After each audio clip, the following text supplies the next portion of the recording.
আসসালামু আলাইকুম। বিডি মেঘনা নিউজ 24 সংবাদের পক্ষ থেকে সবাইকে নতুন বছরের শুভেচ্ছা জানিয়ে সাথে আছি আমি সানজিদ আক্তার স্মৃতি। শুরুতেই জানিয়ে দিব সংবাদ শিরোনাম, এরপর বিস্তারিত। গিওরে বেগম খালেদা জিয়ার রুহের মাগফিরাত কামনায় শীতার্তদের মাঝে শীত বস্ত্র বিতরণ করা হয়েছে।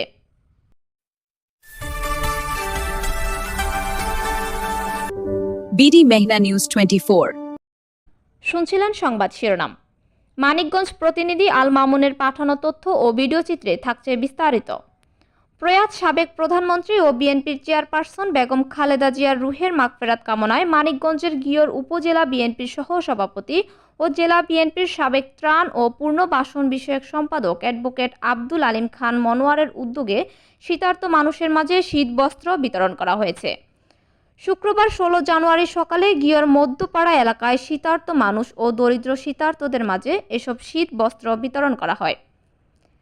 শীত বস্ত্র বিতরণকালে আব্দুল আলিম খান মনোয়ার সভাপতিত্বে এ সময় উপস্থিত ছিলেন গিওর উপজেলা বিএনপির সিনিয়র সহসভাপতি মোহাম্মদ আব্দুস সোবাহান হক, সহসভাপতি মোহাম্মদ রফিকুল ইসলাম রব, উপজেলা যুব দলের যুগ্ম আহ্বায়ক মোহাম্মদ শহীদুল ইসলাম শহীদ, গিওর ইউনিয়ন বিএনপির সভাপতি মোহাম্মদ হারেজ মিয়া, গিওর থানা ছাত্রদলের সাবেক আহ্বায়ক তানবীর আহমেদ সবুজ, গিওর সরকারি কলেজের সাবেক ছাত্রদলের আহ্বায়ক রায়হান হাসান, কলেজ শাখার যুগ্ম সাধারণ সম্পাদক সিয়াম কাজী সহ আরও অনেকেই উপস্থিত ছিলেন।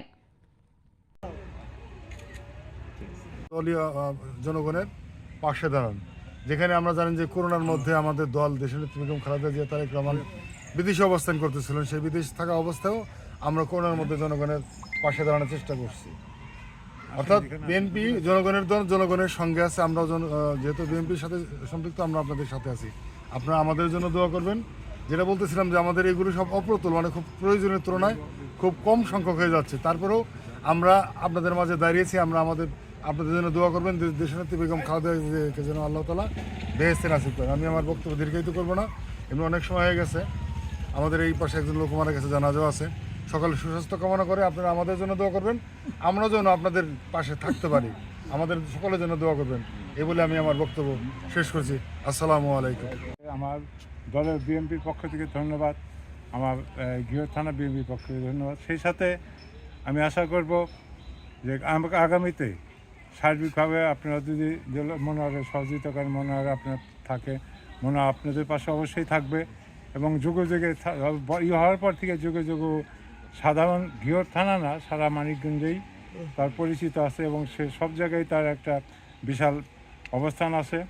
আগামীতে যদি উনি আপনাদের পাশে যায়, আপনাদের সাথে কিছু চায়, আশা করব আপনারা তার সহযোগিতা করবেন। শীতার্ত মানুষ শুধু না, যে কোনো মানুষ যদি সমস্যায় পড়ে তার সহযোগিতায় আপ্রাণ চেষ্টা করে, ওর সাধ্যমতো সবার সাথে যোগাযোগ করে। এবং এক পর্যায়েও নিজেই একদিন বলতেছে যে রব ভাই, গরিব মানুষ অনেকেই, দেশ ঠান্ডা পড়ছে, যদি কিছু অন্তপক্ষে সবাই কিছু করতে পারি এদের জন্যে, সবাই একটু উপকৃত হবে। একটা মানবিক দিক থেকে, কারণ মনোয়ার অনেক জনবান্ধব মানুষ। উনি যেখানে মানুষ কখনো যদি বিপদ আপদের কথা শুনে যায় এবং কোনো লোক যদি মারাও যায়, সেখানে যে একটু শুনলেই উনি জানা যায়, চলে যায়। অত্যন্ত জনবান্ধব মানুষ। পাশে থাকার জন্য, যে কম্বল বিতরণ করবে এই অনুষ্ঠান আয়োজন করার জন্য। তো মনোয়ার হচ্ছে সবসময়ই গরিব দুঃখী মানুষের পাশে সবসময় থাকেন এবং দলীয় কর্মকাণ্ড যে আছে সেটাও সক্রিয়ভাবে পরিচালনা করে থাকেন। এবং এক কথায় হচ্ছে কি, সর্বসাধারণের সাথে সে মিশে আছেন। তো তার এই উদ্যোগকে সাধুবাদ জানাচ্ছে। দাঁড়িয়েছিল, এখনও আছে, ভবিষ্যতেও থাকবে। আপনারাও সবাই তার জন্য দোয়া করবেন যেন সে প্রতি বছরই এরকম আপনাদের পাশে দাঁড়াতে পারে। ধন্যবাদ। এবং আজকের এই শীতবস্ত্র যারা বিতরণ করছে, আমাদের শ্রদ্ধেয় বড় ভাই, জেলা ত্রাণ ও পুনর্বাসন সম্পাদক অ্যাডভোকেট আব্দুল আলিম খান মনোয়ার ভাই। এবং আপনারা জানেন মনোয়ার ভাই কম্বলটা কে দিল? মনোয়ার। এতক্ষণ আমাদের সাথে থাকার জন্য ধন্যবাদ। নতুন নতুন সকল ধরনের সংবাদ সবার আগে পেতে আমাদের BDMN24 পেজটি ফলো দিয়ে লাইক, কমেন্ট, শেয়ার করুন এবং বিডি মেঘনা নিউজ 24 ইউটিউব চ্যানেলটি সাবস্ক্রাইব করুন এবং ওয়েবসাইট ভিজিট করুন www.bdmeghnanews24.com। বিদায় নিচ্ছি, আল্লাহ হাফেজ।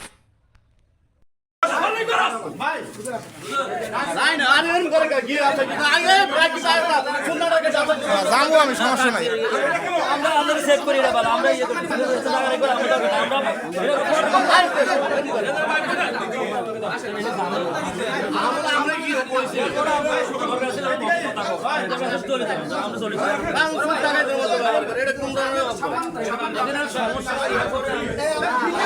না না ঠিক আছে, আমি চলে যাবো। জুতাটা তো নেবো আমি, জুতাটা তো নেবো। আমরা জুতা কোনটা? আমার জুতা এখানে, জুতাটা তো নেবো আমি, এটা তো ব্যবহার করছি না। না আমি আসছি এখানে মানা করলে চলে যাবো আমি। আমার মানে ধাক্কাই মাক্কাই অবস্থা, আমার এটা ব্যবহার কেমন ব্যবহার আমি তো বুঝলাম না।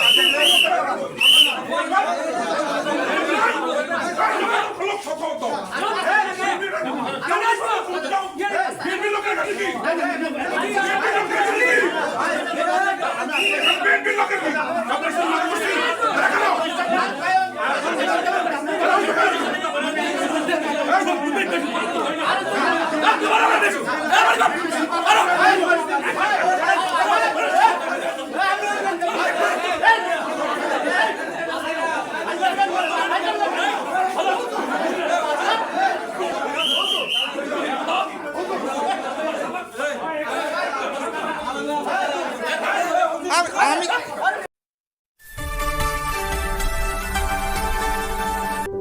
BD Mehna News 24.